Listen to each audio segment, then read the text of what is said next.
today we have one lightning talk for you guys here at NANOG 84. So please welcome Michael de Boer to the stage, and he'll be presenting NOCUS 7330 incoming storm.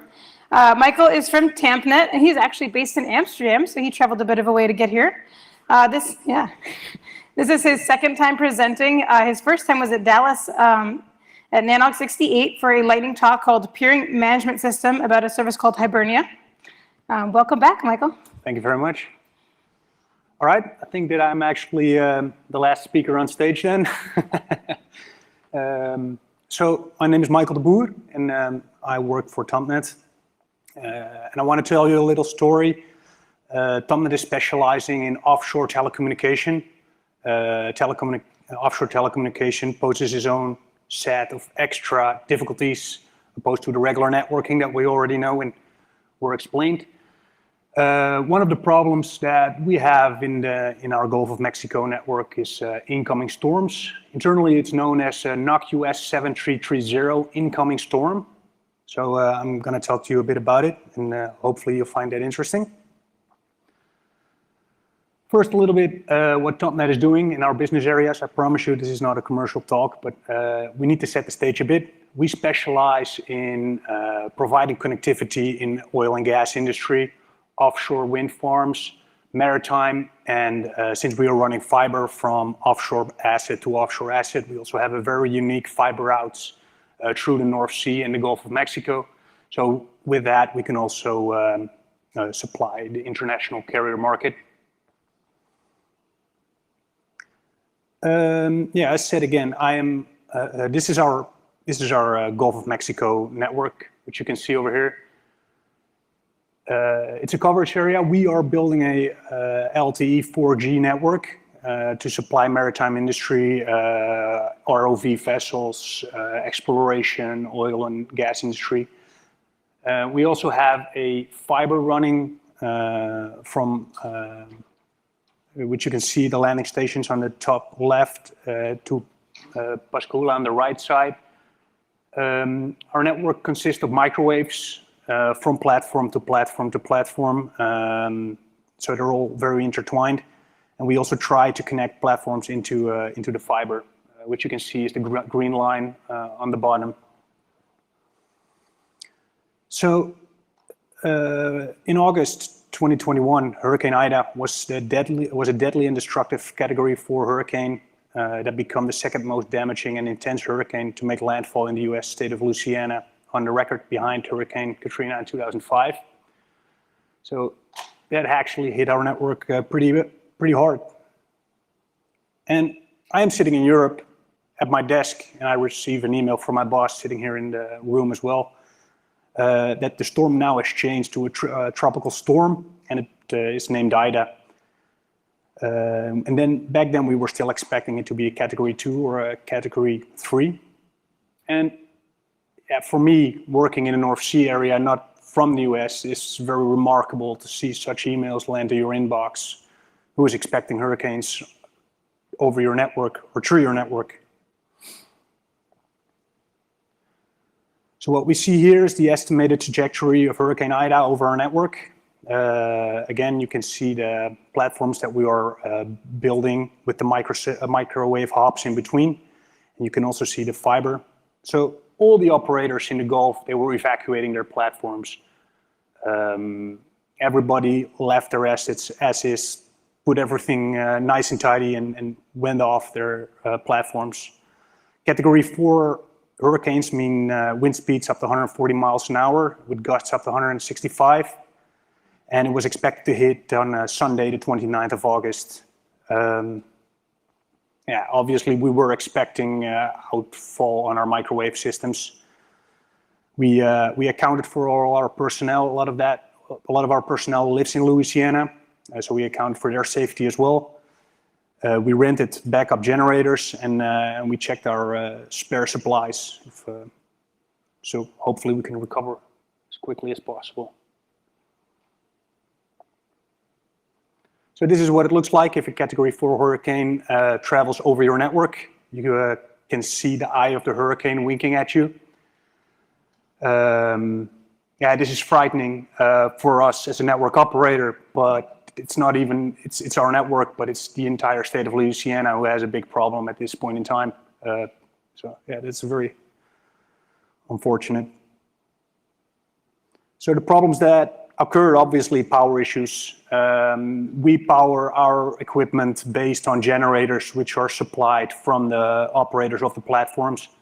They shut down their generators, batteries drained, our equipment got offline.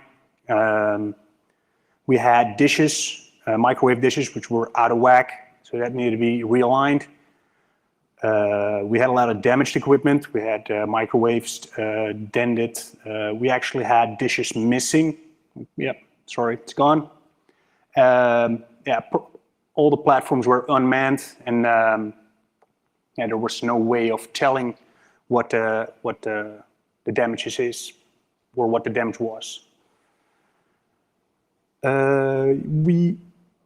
The recovery challenges was obviously damages to the platforms as well. Flares broke off, railings of the platforms were unusable. All the helicopters which we used to fly off to the assets were relocated out of state, so we could actually not head out to the platforms. Joe Biden was nice to visit the state of Louisiana, closing off the airspace, so we could not fly again.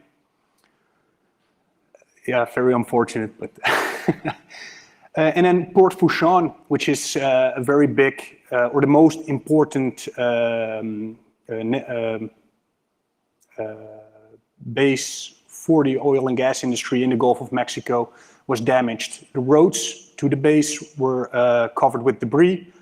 The power lines at the base were all destroyed, and the water was rising, so that was very unfortunate as well.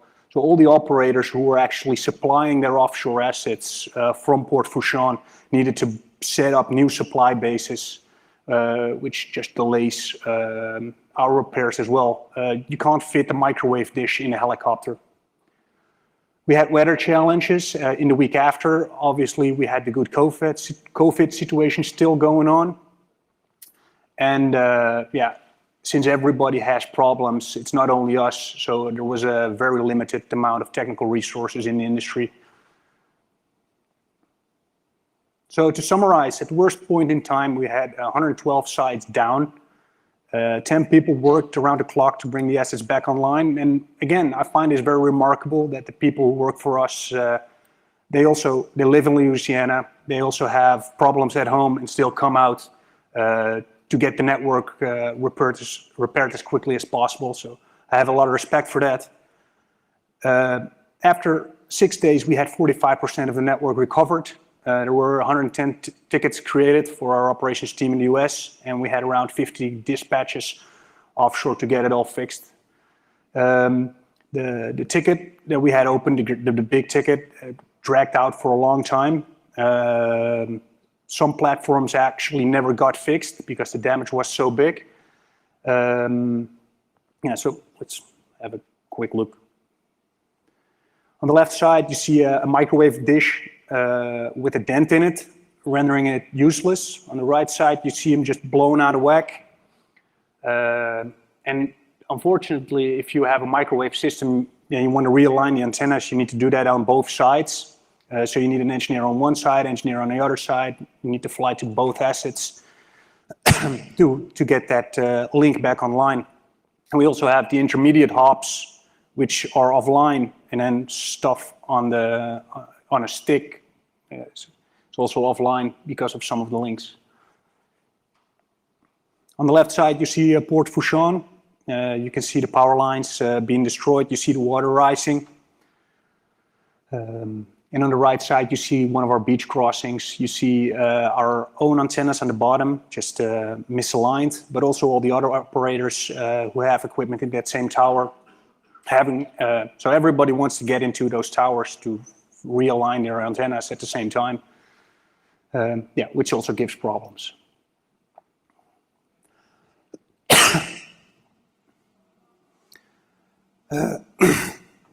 Sorry.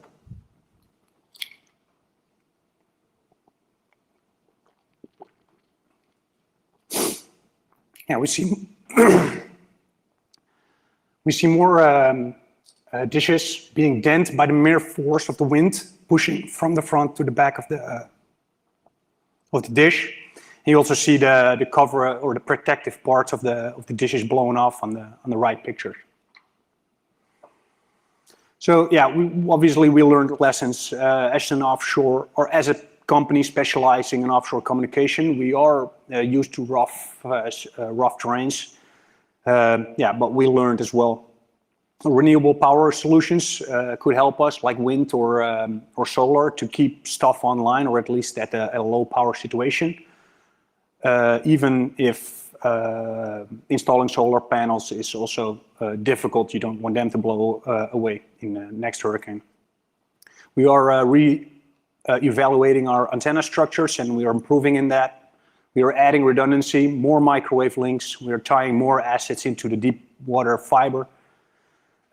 We train for hurricane readiness, so we are prepared for more hurricanes to come. We are strategically relocating spare parts, so we're not depending on one stock of spare parts in our network, but we could actually have it geographically separated over several locations. And we reserve more helicopter and technicians prior to incoming storms as much as possible. So yeah, I hope you find this interesting. If you have any questions, please.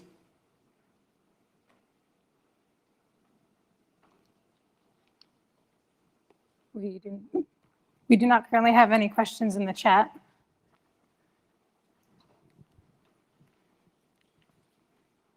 Great, we got one.